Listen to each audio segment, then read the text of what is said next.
Our 68 people over the last 6 or 8 months have been doing a lot of maintenance kind of work, painting and cleaning up and so forth. Just recently we started up our Central Stream plant that's just down the road from us because we had such a nice summer, went into December almost. Now it's got a little chilly, so we had to start up our steam plant. We have 6 people down there running that around the clock. We're using our people as security, and next week we're going to start running some of our systems and so forth, put water through it, just checking out in anticipation of a startup in March to make paper on number 5 machine. And then John is going to work to get the people in to do a startup on number 2 machine, where the other 100 people got to come from. Is there a total of 5 machines? There's a total of 2 machines. Used to be 5 machines. Now there's only 2. One of them runs about 800 feet a minute, and it's 130 inches wide. And the other one, number 5, runs 1,500 feet a minute, and it's about 190 inches wide. Making printing and writing grades and some specialties, but right now our effort's going to be to get the machines settled down and so forth on printing and writing grades. And we have markets for that, and we have a sales force in place for it. Our issue, one of them is going to be getting pulp, because they say it's a very tight market right now. And that's one of the reasons we're going to start up our dinking plant to make our own pulp. And that's going to help us considerably, I think, cost-wise and availability-wise.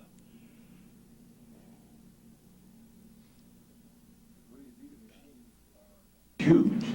Well, I mean, but it's a point of interest. Number 5 paper machine, which is about 100, did you say 192 inches wide, right now runs at 1,500 feet per minute, is supposed to be the largest paper machine in the state of Massachusetts. Yes. Any idea how long it is?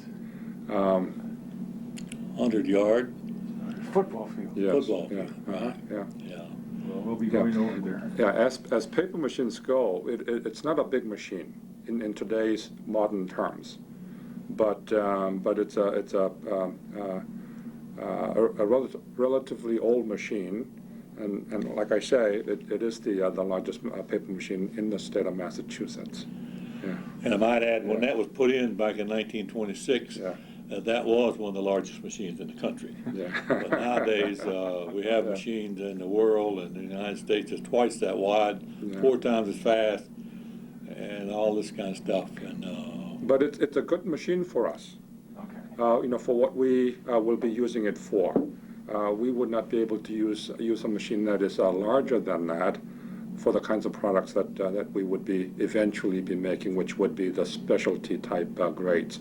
We would be starting out making the printing and writing kinds of grades, but as soon as we get up the learning curve in terms of making paper, we would be trying to get out of those grades and move into more engineered kind of what we call the specialty grades. And as a consumer, where do I see those specialty grades of paper? I always hear about wallpaper. Wallpaper. The number 5 paper machine at one time, I guess, was a very major producer of sandpaper backing. And what else? well, we'll be using some release grades. That's Yes. that's the paper. You just stick the all kinds of either paper or plastic labels on it, so we'll peel it off. There's a good market for that, and those machines are really suited for that. And some of the specialties going to be, it's especially to us, is file folder, or index cards, reply cards, those things that fall out of magazines all the time. So you're the one who does that. That kind of stuff. Yeah. I hate those things. As long as you can get a good price for it and make profit, we'll try to make it. And we still have in Fitchburg or the area here plenty of skilled labor who can run these machines. That's an issue we have to deal with. We have not been very fortunate in hiring a lot of skilled labor. We've had to do a tremendous amount of training. We've got guys out there that never seen paper machines until they come to work for us. And I got to say that most of our skilled people have come from out of the city, let alone most of them been out of state. In Maine. Well, no, we've been getting a lot from New York State and that area where they've shut a couple of mills down and so forth. And we've been very successful in getting most of our highly skilled guys from there. And we don't understand why Pittsburgh doesn't have any highly skilled people, but it must have to do with how long ago the mill's closed. probably, this mill's been shut down for over 12 years.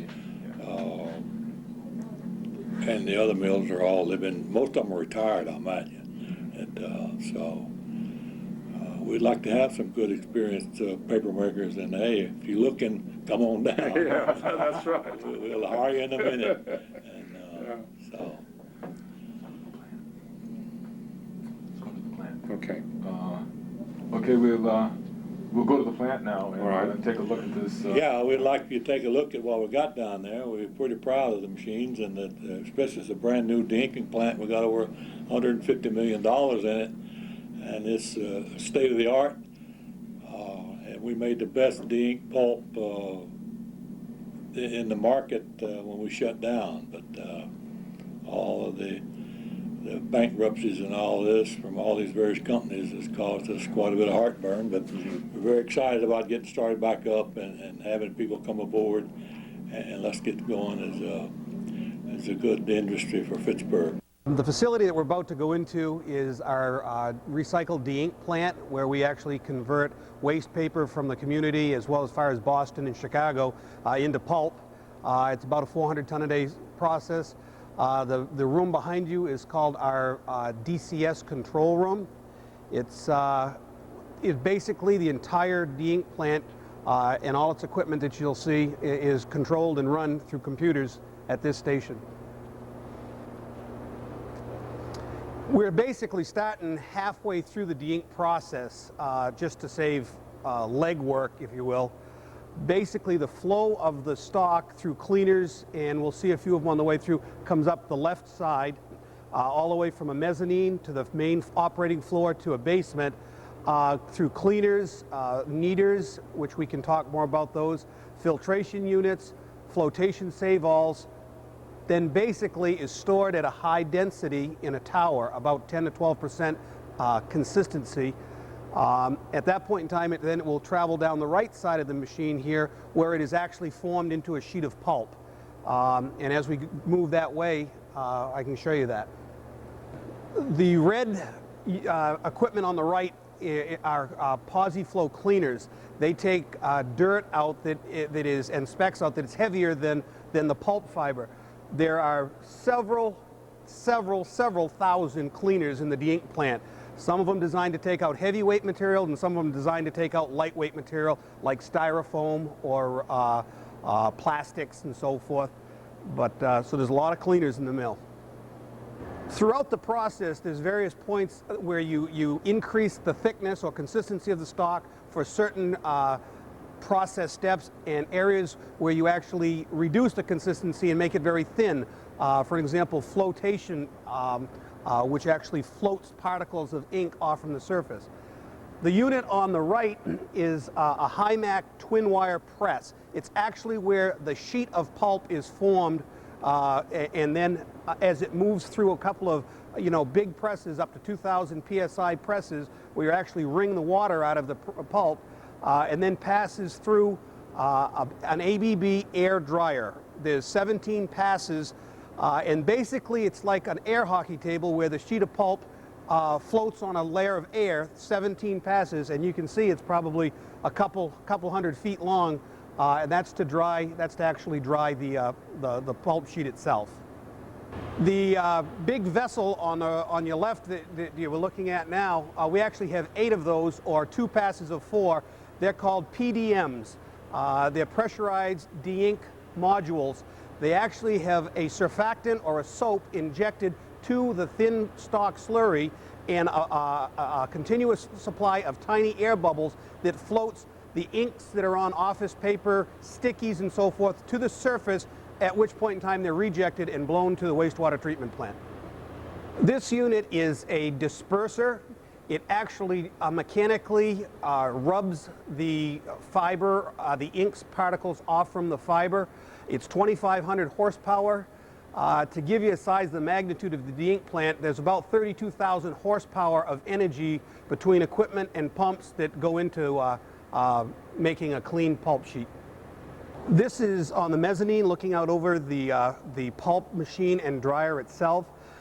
In the far distance is where we were just a minute ago. That was the press and the twin wire press. The big square box is the ABB dryer that actually dries the sheet. Where you see the metal poles and the wheels, the sheet actually comes out, goes through a computer scanner where it says Measure X to send feedback to the process people so they can monitor the sheet. And the unit right closest to us is called a cutter layboy. It actually cuts the sheet of pulp into 4 square sheets about 30 by 30 to stack into pulp bales. After the pulp bales come off from the cutter layboy, they travel on a conveyor to a pulp press.